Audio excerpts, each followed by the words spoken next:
Hello.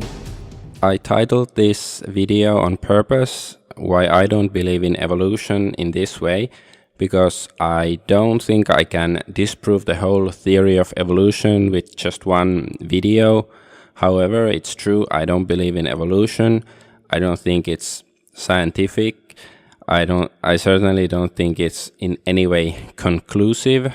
And to point out the obvious that people probably think when they see or hear this comment that somebody doesn't believe in evolution. I'm not a Christian, I'm not a creationist or something like that. Although I do believe in God, and I suppose you could say that since I started questioning evolution over 10 years ago, I have grown to respect Christianity more because of that. But I used to be an atheist, you could even say an anti-theist. One of the reasons why I changed my viewpoint greatly is because evolution simply didn't make sense to me. It all started for me with seeing some TV documentary or something about certain kinds of insects, like there's this walking stick insects in India, and they look like twigs or something, and this is a form of camouflage basically that protects them from predators. And for me, I just couldn't really fathom like how could they develop such an attribute randomly, because that's how evolution explains these sorts of things, that there are some sorts of bugs and some of them just randomly develop a mutation that ends up being beneficial, and those ones breed and the other ones die out. And I don't know, for me there had to be some sort of like conscious reason behind why these insects look like the way they do. And then there's also these bugs that look like bird droppings, and also it's so like obvious or something that there's a reason why they look a certain way. Like I think it denotes some sort of purposeful agency behind it. Whether you want to say they were designed by God like that, or whether the bugs themselves somehow can affect how the species develops over time. But I do think there is some sort of consciousness behind this. And there's of course like plenty of animals with camouflage and stuff. Like sure, some of them you could explain that it's just a beneficial change. Like certainly, like cats have all different kinds of colors, for example, and if they lived in the wild, the ones with a color that is more suitable for hiding them from predators, they survive, and the ones that don't have that color, like that are stand out more, then they get eaten by predators. And nowadays, since cats are mostly domesticated, they don't really need it. Leopards, their spots apparently help them blend in with the environment. So is it according to evolution that these leopards, there used to be also leopards without spots, but they all died out, and the ones with spots survived because it gave them an edge?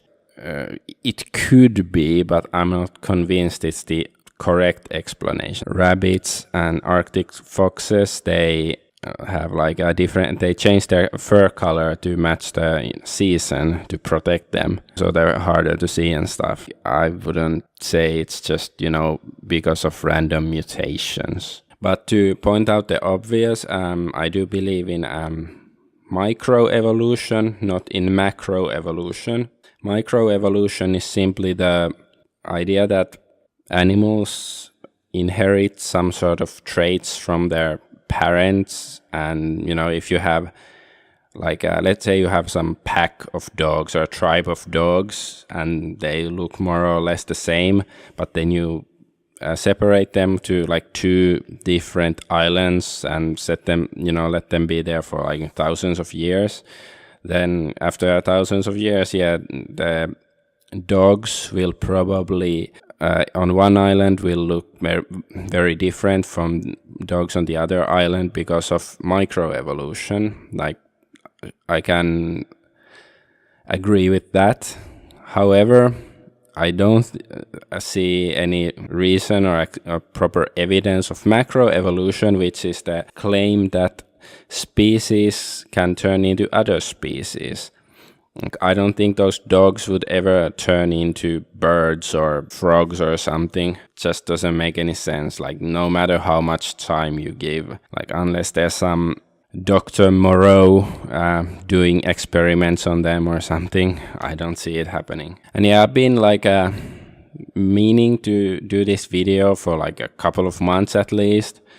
But I wasn't sure, like, because I know a lot of people will criticize me and just call me an idiot and creationist or whatever. But now I'm, like, fine, bring it on. A few weeks ago on Warski Live, Jay Dyer was on, and he also mentioned that he doesn't believe in evolution. So I guess this timing is sort of right for that. And JF, Garia P, and Jay Dyer were supposed to have a debate earlier this week, I think, but then Jay Dyer said he was sick or something. I don't know if he pussied out or if he was really sick, but I really hope they have their debate. Probably gonna be interesting. Okay, let's move on to the origin of life. And I recall, like, long time ago, I probably back then didn't really reject evolution, the theory of evolution back then, at least, like, not completely, but I recall, like, arguing something about it, and then I pointed out that we don't know how life on Earth began, and then somebody said, like, oh, it's a completely different argument. Well, no, it's related. Like, how did life originate? And how did it start evolving according to the theory of evolution? And the basic idea is, when Earth formed, it was a dead rock, and then there was, I don't know, rain or something on those rocks, and maybe lightning, who knows, but like there was basically only like minerals and stuff, and then somehow life formed accidentally from that lifeless setting. Well, the simple fact is that they don't know how life formed. Like, it's not a scientific, like, you can say, like, oh, we have this theory on this and that. But the simple fact is that this is not a scientific, this is scientific speculation. I can give them that, but this is not science.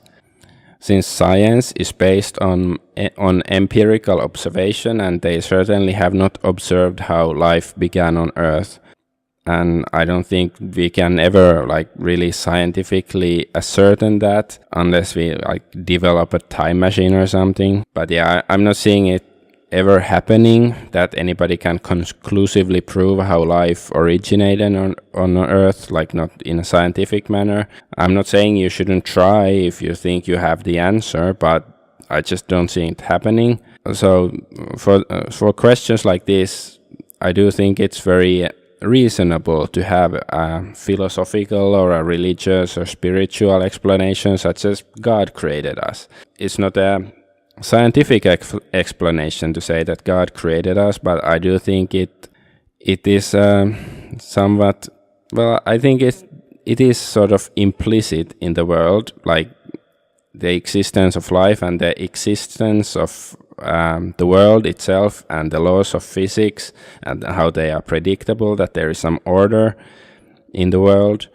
I do think it implies some sort of metaphysical creator. This is just my philosophical opinion. I'm not saying it. I cannot prove it scientifically, but logically, I do think it is implied if you really think about it.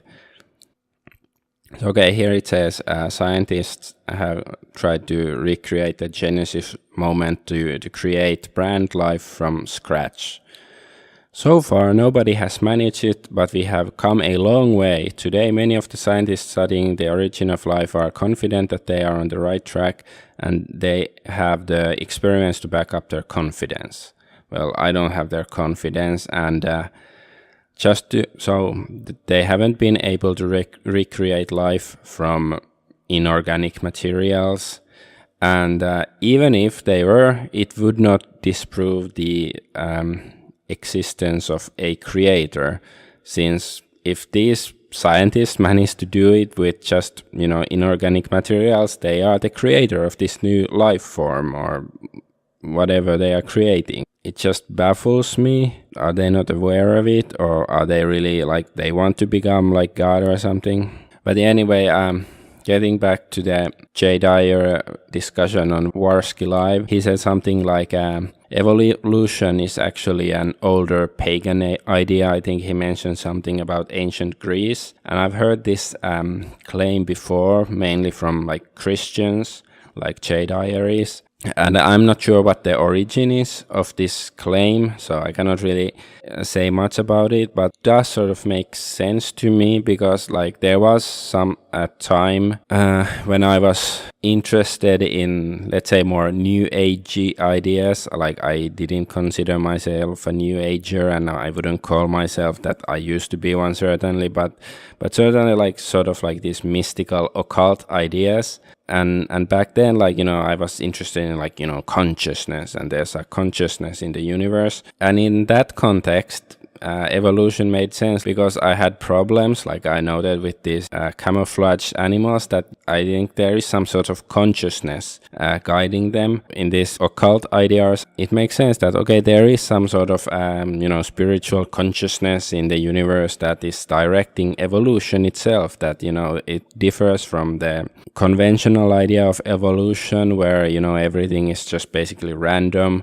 and there's no purpose, that evolution happened, but there is a purpose. There is some sort of, mystical consciousness there. And it's different from like, well, the Abrahamic religions, at least, that they don't say that, the universe is conscious or something. They say there is a God. Currently, like for me, it makes more sense to me that there is a God who created things, and whether that God is, a singular God or a triunal God like in the New Testament, or whether it's pantheon of God like in ancient Greece or in the Norse religion or something. I don't really know. But yeah, I just think that the complexity of life and just the physical world implies some sort of metaphysical principle behind it.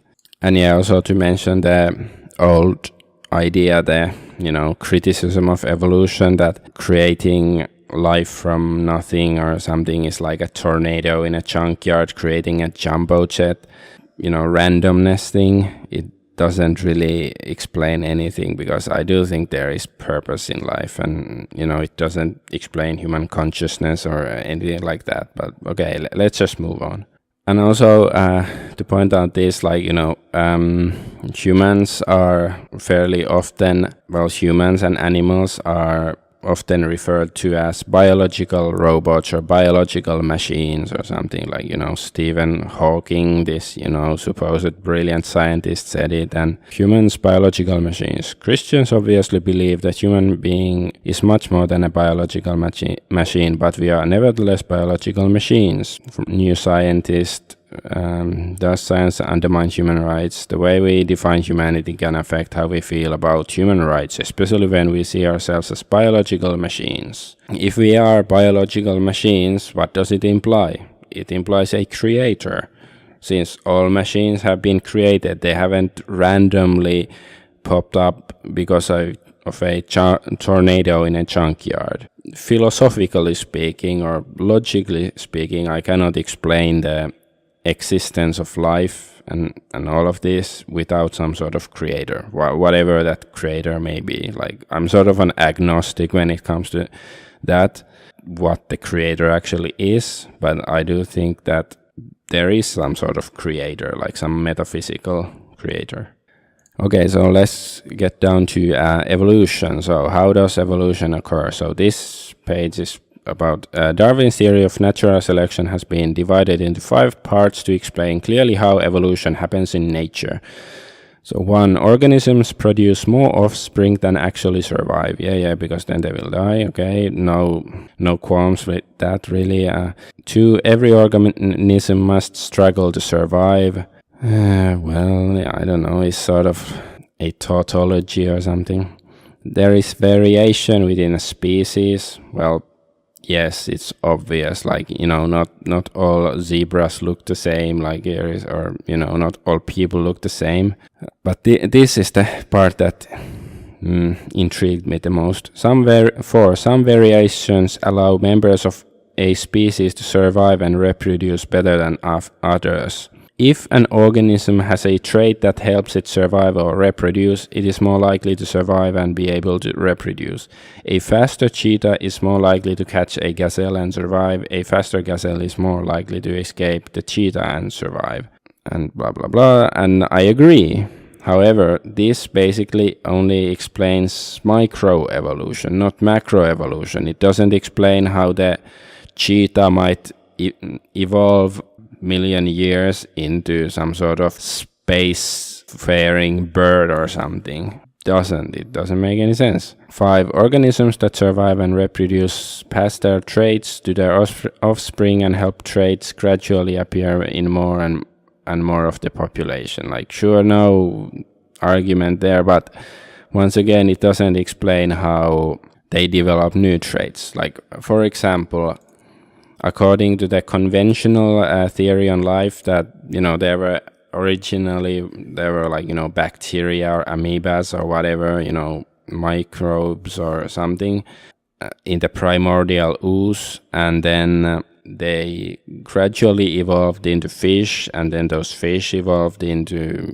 amphibians. They developed legs and stuff, and then they developed into reptiles and mammals and all that stuff. I just don't see how, like, those bacteria, as far as I know, they don't have eyes or something. How did they develop eyes? I think eyes are a fairly complex organ. Like, how does one, some amoebas grow more muscle mass, like developed eyes and fins and whatever? Or like, how does a fish develop legs? How do they get legs? Were evolution true? How would they, develop these handy traits for them without some sort of conscious effort? Amoebas and stuff, they don't even have mouths. I don't think so. Like, you need a mouth if you're an animal to eat something, or you will die. So I don't know, just how they, like, just randomly they managed to develop a mouth, teeth, stomach to process the food and all of that. Like, doesn't make any sense to me. And yeah, back then when I first started to question the theory of evolution, I hadn't even heard about intelligent design. And when I heard about it later, I thought, like, okay, some Christian thing, so it's probably bullshit. And then I sort of forgot about it. The intelligent design proponents, according to my understanding, they have similar arguments that, certain organs in organisms are very complicated, and it's very unlikely they would just randomly develop. They imply some sort of designer. Let's move on. So, of course, according to the theory of evolution, evolution happens by mutation. This is how, species develop new kinds of abilities that they never had before, like, new kinds of limbs or whatever. So, okay, here. Understanding evolution, DNA and mutations. Mutations are essential to evolution. They are the raw material of genetic variation. Without mutation, evolution could not occur. In this tutorial, blah, blah, blah. Okay. So, without mutations, there is no evolution. So, I think this is a big problem. So here it says, mutations are random. Mutations can be beneficial, neutral, or harmful for the organism, but mutations do not try to supply what the organism needs. In this respect, mutations are random. Whether a particular mutation happens or not is unrelated to how useful that mutation would be. So yeah, I just don't see it how they would, why some single-celled organisms or something would eventually develop eyes or mouths and some sort of limbs and whatever it is they need to survive in their environment. Like, I don't see how mutations can be this specific. Like, I don't know, it just sounds like some sort of Spider-Man logic or something, like, oh, you're mutated and then you become better and stronger and all of this. And okay, here is this causes of mutations.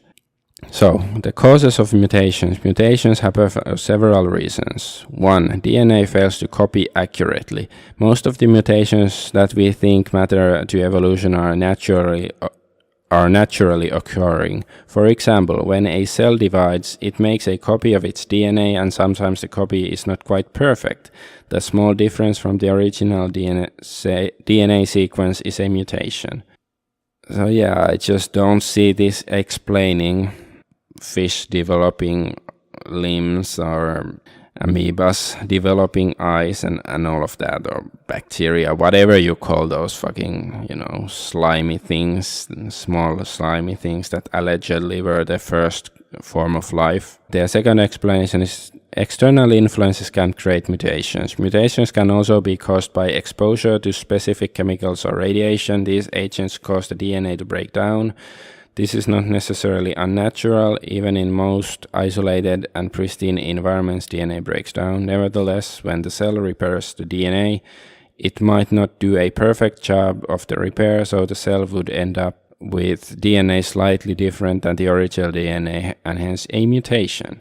So this is really the Spider-Man explanation. Like, okay, so there was some, I don't know, an asteroid came from space and it had some radioactive materials, and it caused the fish to have limbs and, to eventually grow into dinosaurs or something. And I think it just sounds like, comic book bullshit, or like it's sort of like the Stanley Kubrick movie 2001: A Space Odyssey, when the black obelisk comes from space, and then the monkeys become more intelligent. And well, I think it's fine for science fiction stories, but I don't buy it that this is some sort of scientific explanation of anything. So yeah, mutation is like this reliance on mutations to explain how one species turns into another, I think is one of the most obvious weak links of the theory of evolution. Okay, now I'm going to talk about human evolution and the claim that humans evolved from apes. And quite frankly, I don't find it as far-fetched as an idea as the claim that fish evolved from bacteria or something and then evolved into reptiles and mammals. I think that sounds much more far-fetched, since humans at least bear some sort of resemblance to apes, and we have similarities, but I'm still not convinced that we did evolve from them. It's more reasonable. Anyway, let's move on. So first of all, there's this, humans share 97 of the same DNA as orangutans, or 99% the same DNA as chimps. Humans and mice share about 97.5% of their DNA with mice. Conventionally, I think this is taken like, whoa, it's obvious. It must mean that, we evolved from a common ancestor, like, millions or tens of thousands of years ago or whenever. And well, no, it doesn't necessarily imply that. Like, that's one possible implication of this, but it might simply mean that the creator used similar kinds of building materials for all kinds of animals. Like, we're all carbon-based life forms anyway on Earth. Like, okay, let's illustrate it like this. Like, the game, like World of Warcraft or Warcraft games, or any kind of, computer game they use nowadays, most use polygons to, create the monsters. They use the same kinds of computer technology to create these monsters, or I know that's an orc or something. And as they did to create humans. So it doesn't mean that they evolved, like, okay, I guess you can say that they evolved from the same program that created them, but they were just created using similar kinds of techniques and materials and whatever. So it doesn't necessarily follow that simply because we have similar DNA to many other animals, that we have simply evolved from them. Okay, and then I'm gonna take a look up some of the links, supposedly, like these things between monkeys and men. And of course, I should point out in the beginning that there have been many hoaxes, such as the Piltdown Man in evolution. Like, somebody claimed to find the missing link, and then it turned out to be a hoax. And then there's even like Lucy. That's supposedly an Australopithecus afarensis with Air Jordans. So it's one of those famous missing links, but they found a baboon bone in the Lucy skeleton, and some people claim that this implies it's a hoax. I don't know if this is particularly a hoax or not, but just look at this picture. There's a bunch of bones here, arranged in a way that, it sort of looks like it's the body or the skeleton of some sort of humanoid being. But, for all I know, they are all from many different kinds of animals, and they just put them together like this because it suits their narrative. Or, like, if you really want to get super skeptical, you can just say, like, okay, maybe it's a hoax. Maybe they fabricated those things in some sort of manufacturing plant to, make fake fossils. I'm not saying that's necessarily the case. Probably not. Because I don't think that most proponents of evolution are outright frauds. I don't think that they are deceptive purposefully. I just think that they have been indoctrinated by this false idea because, people tend to believe whatever is the norm in their society. If your society says you have to worship Allah and bow down to Him 5 days a week, 5 times in a day, then they will do it. And if they say you have to go to church on Sunday and praise Jesus, they will do it. They don't do it because they believe they know in their heart of hearts that it's correct. And if society says that we evolved from monkeys and all of that stuff, then people believe it. And especially you go through several years of university education and indoctrination, you are gonna believe it. You study paleontology, you're gonna believe what they tell you, or you won't pass the courses.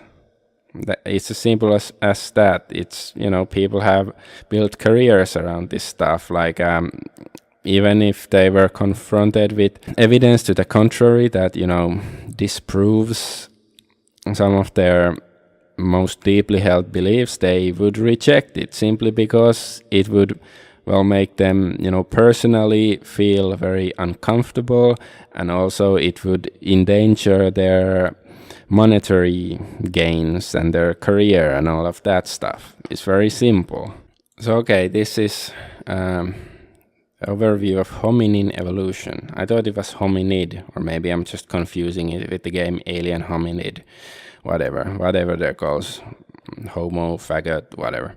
So it describes some of these transition forms between apes and humans, alleged transition forms. So here we see like the skull comparison, but I should point out it's an illustration. They are not photographs of complete skulls, so it's I find it questionable how many of these Ardipithecus, Australopithecus, and Homo erectus, like how many intact skulls have they actually even found. And like here it says that the first specimens of Australopithecus were discovered in South Africa in 1924, and research efforts over the subsequent 8 decades have produced hundreds of fossils from several species at sites across East and Southern Africa. The pelvis of the Australopithecus and lower limb of these species clearly indicates that they were fully bipedal. The pelvis is short and bowl-shaped, bringing the gluteal muscles around to the side of the body as in modern humans. And once again, like if you look at the Lucy example, I'm just wondering, have they found any like complete skeletons of a, complete Australopithecus, or are they just sort of guessing? They find a bunch of bones and think like, okay, these sort of look ape-like and human-like, but they're not clearly either. And then they are just, guessing, okay, this must be the missing link then. Or do they have they found complete skeletal remains of these beings? And even if they have found a couple, like at least like, okay, maybe if they find a couple, it's something, but like even if they find one, it doesn't prove that it was a whole species. It might have been some weird mutation, or maybe fossil has been changed by being in the soil for thousands of years or whatever. Like there might be other explanations, or like even if this species existed, it in itself does not necessarily prove that we have evolved from those things. It's a possibility, but to go back to the basic argument is that I don't really trust their claims that we found all these fossils, because they're usually locked behind closed doors and only the quote unquote experts can see them.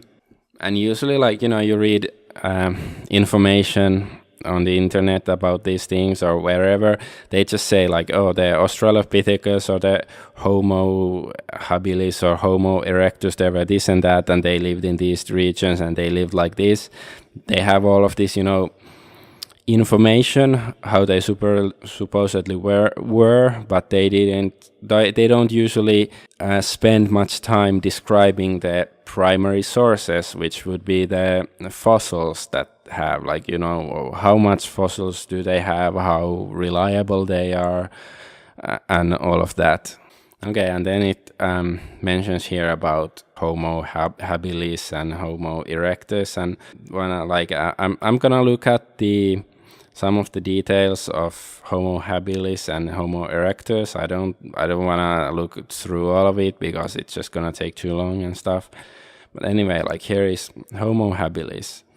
Homo habilis, known as handyman, is a species of the genus Homo which lived from approximately 2.33 to 1.4 million years ago during the Gelasian Pleistocene period. The discovery and description of this species is credited by both Mary and Louis Leakey, who discovered the fossils in Tanzania between 1962 and 64.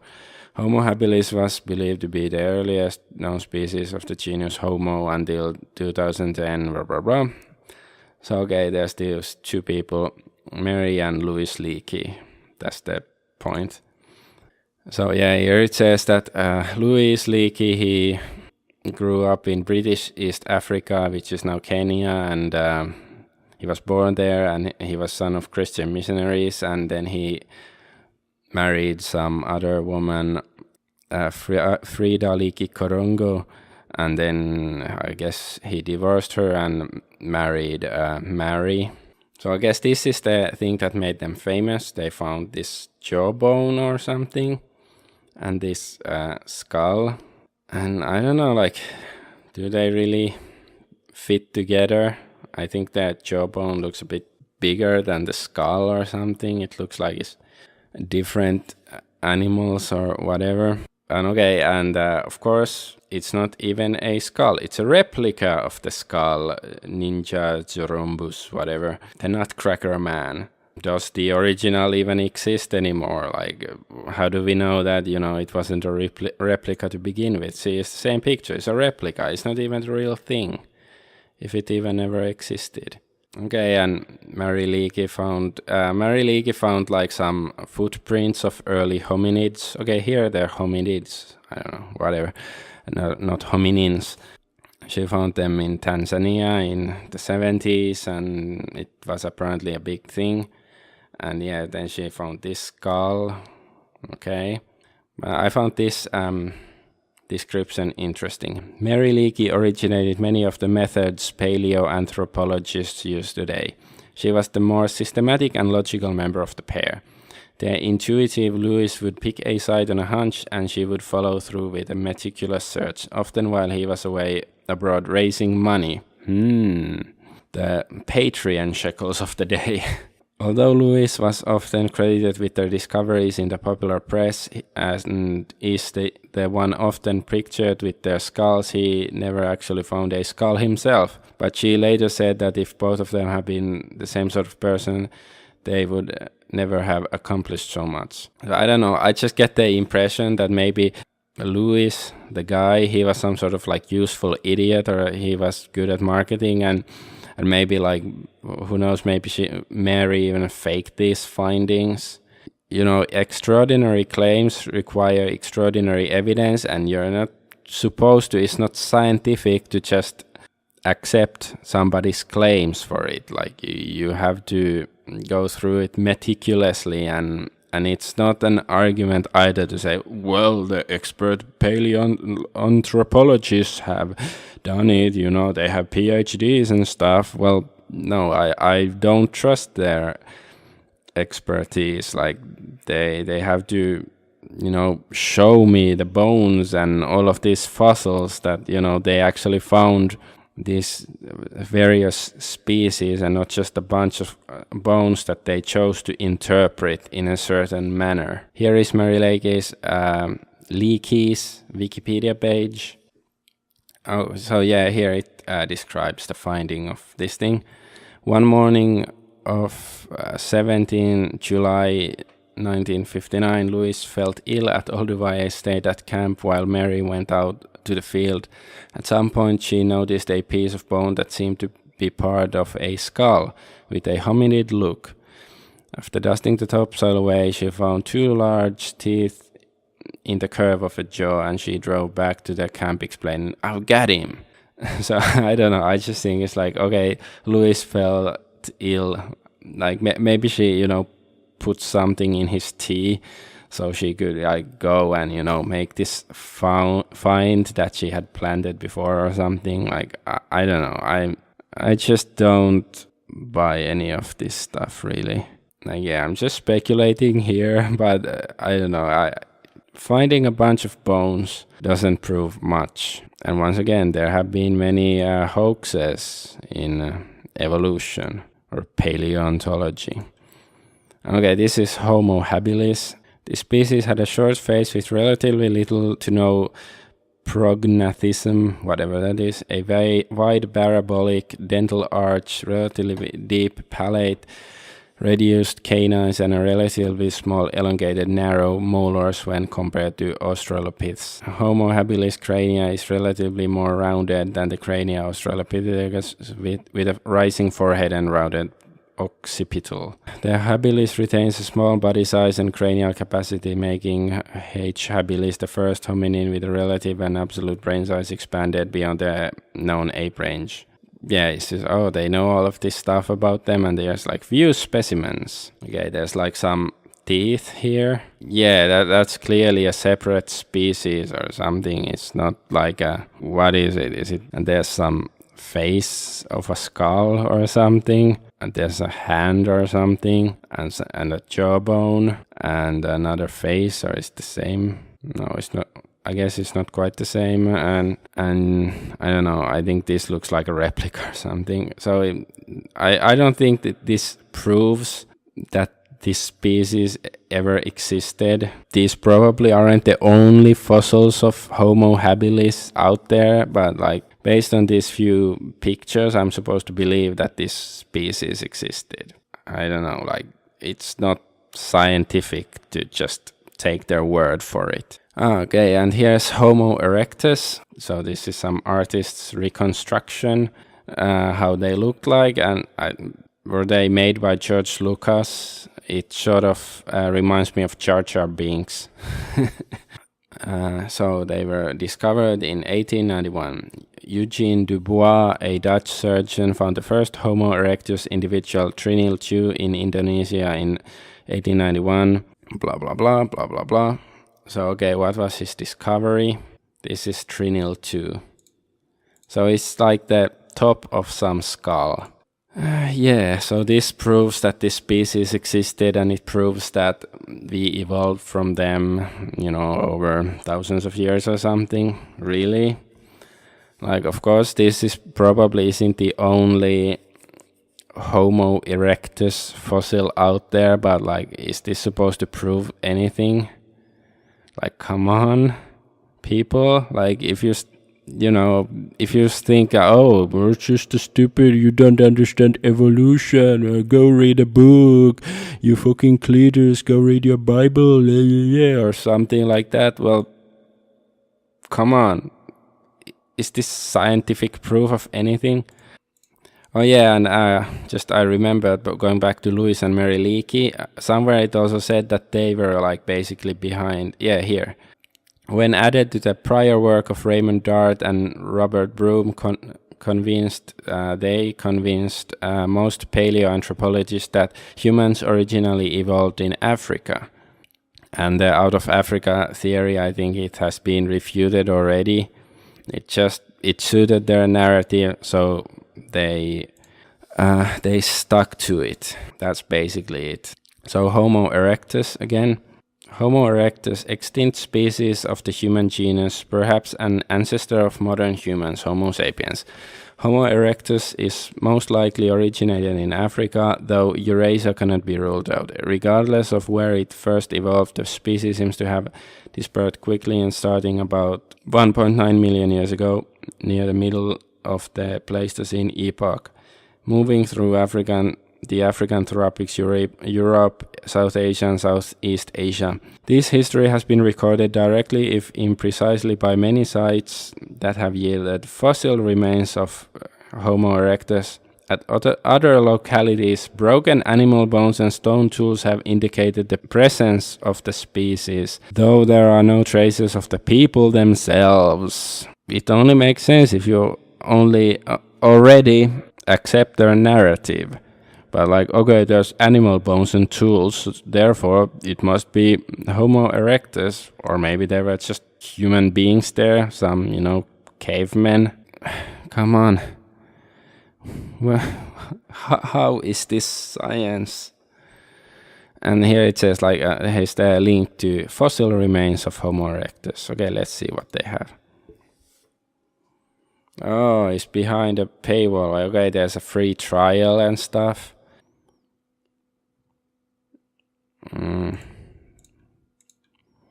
Yeah, I don't want to bother, but I guess there's probably more than just this, top of a skull.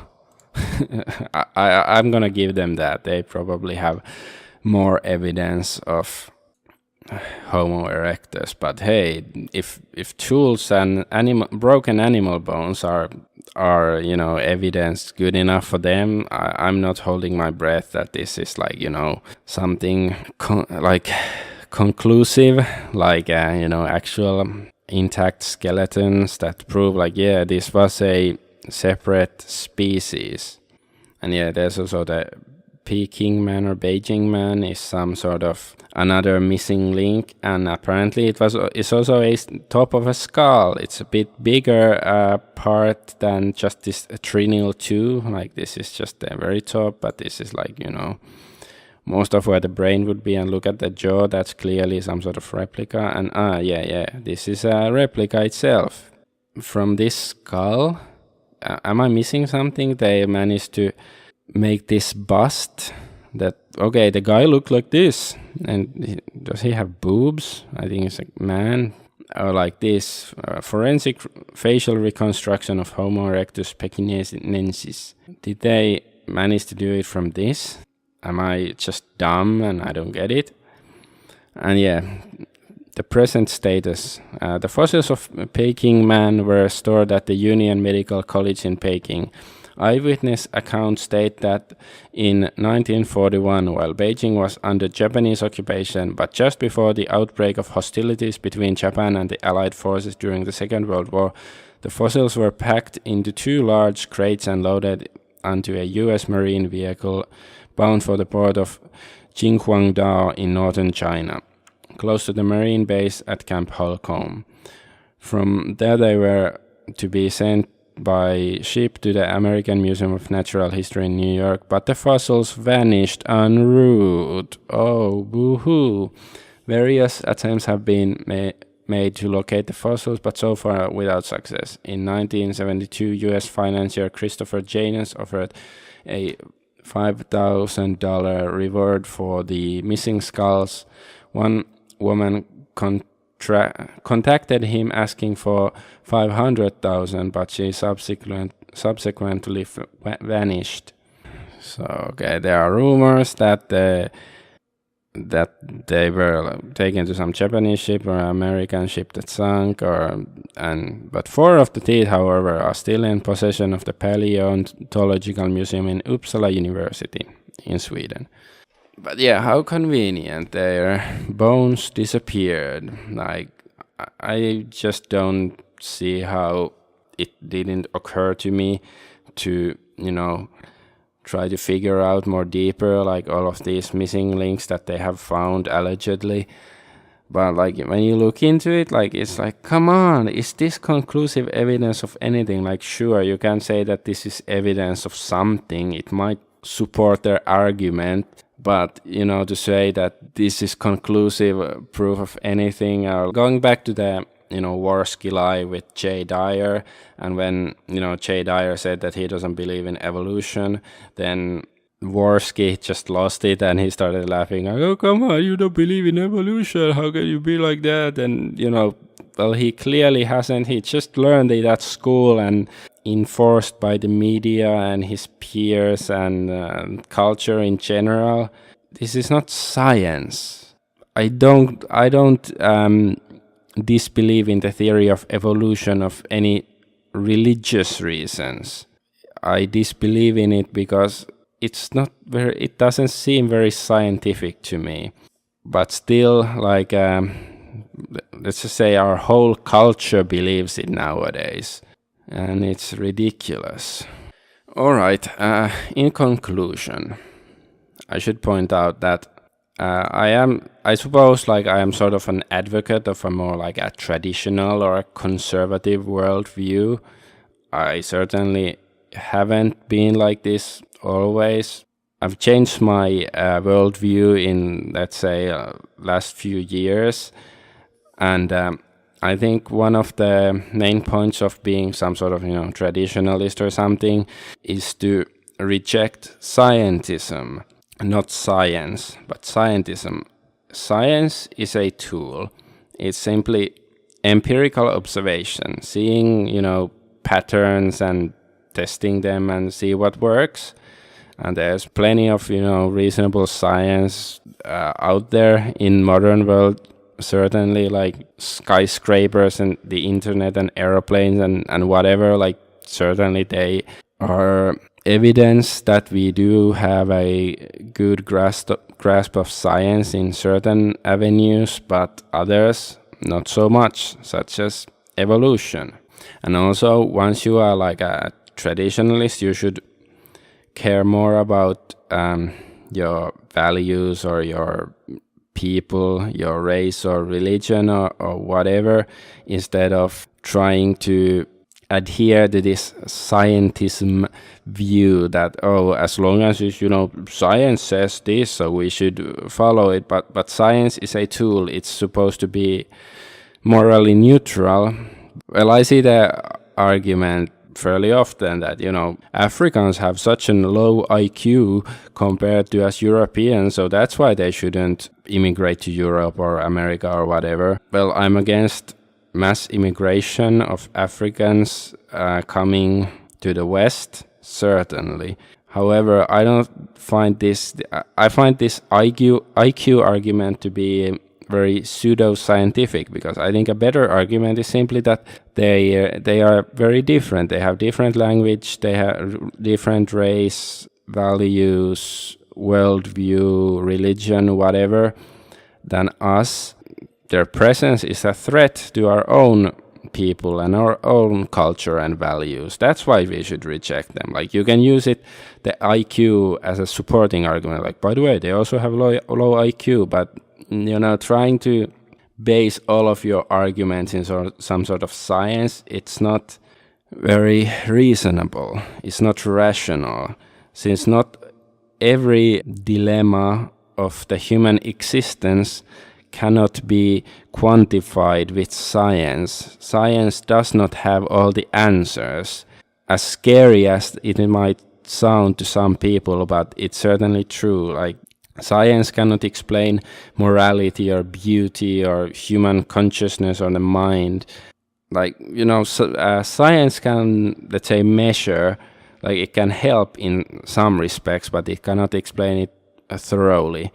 Such as, they can calculate the waist to hip ratio of women and to see that, okay, men generally tend to find these kinds of women attractive, but not that kinds of women. But still there are exceptions. Some people are chubby chasers and they like fat women or whatever, and that's still based in biology, so it's somewhat scientifically explainable. However, but like beauty in art, what you find beautiful, it's very subjective, and science cannot explain those things. Good and evil, like science's explanation is basically, oh, it doesn't exist or something. It's just superstition or whatever. Or like, how does science explain that kittens and puppies are cute? Of course, not everybody thinks that kittens and puppies are cute, but I think most people do. It's subjective but fairly objective. Like, beauty standards on women are fairly objective, although there's a lot of subjectivity to it. But there are many philosophical, religious, moral quandaries that science just cannot tackle. And that's just something, I think is part of the traditional worldview that, yes, science is supposed to help us, like in practical issues, like making better houses and, cars or communication equipment, or, to be able to grow your food better so we don't have to starve. If you try to attempt to explain everything in some sort of scientific terms, then you just like, oh, well, they have low IQ, or those Africans have a low IQ, and then it's like, well, Jews have high IQ. We should, Jews deserve to have the high position in Western society that they have. And well, that's of course bullshit unless you're completely clueless and blue-pilled. Like I said, science is a tool, and you cannot use it to justify everything. And also, science is supposed to be descriptive, not prescriptive. Like, science is supposed to just say that, okay, this is how these things happen, but it's not supposed to tell you how you should do some things. Except maybe like, if you want to build a house, you have to take physics into account so it doesn't collapse on you or something. But yeah, I do think that evolution, the theory of evolution, is one of the best examples of scientism. Like, it's based on this, supposedly scientific ideas and arguments and theories, and perhaps it was originally, but instead of recognizing, like, wait a minute, there are all these holes in logic and in missing links and stuff that we still haven't really found. But instead of having the balls to admit, like, okay, we were wrong, they just stuck to it. And also because, well, it is partially because people like the idea that there is no creator or higher force or something, that, it makes them feel more free, and, I won't be judged for whatever evil shit I pull. Like, just the other day I saw some people trying to justify pedophilia by evolution, or like, I've seen people like, well, homosexuals exist because of evolution, because people have evolved that way or something. And at least, like, if you use this pseudoscientific nonsense with evolution, you can pretty much justify everything. Like, okay, this thing exists because of evolution, so you cannot disagree with it, or you are denying science, and this is of course absolute bullshit. Yeah, I think this whole evolution thing is bullshit, and I know a lot of people will just get triggered by the title of this video, and they probably won't even watch it, and they will just click thumbs down and whatever. Well, I hope at least a few of those people watch this video and think about some of the stuff I said if they haven't thought about it before, because evolution is not science, it is science fiction.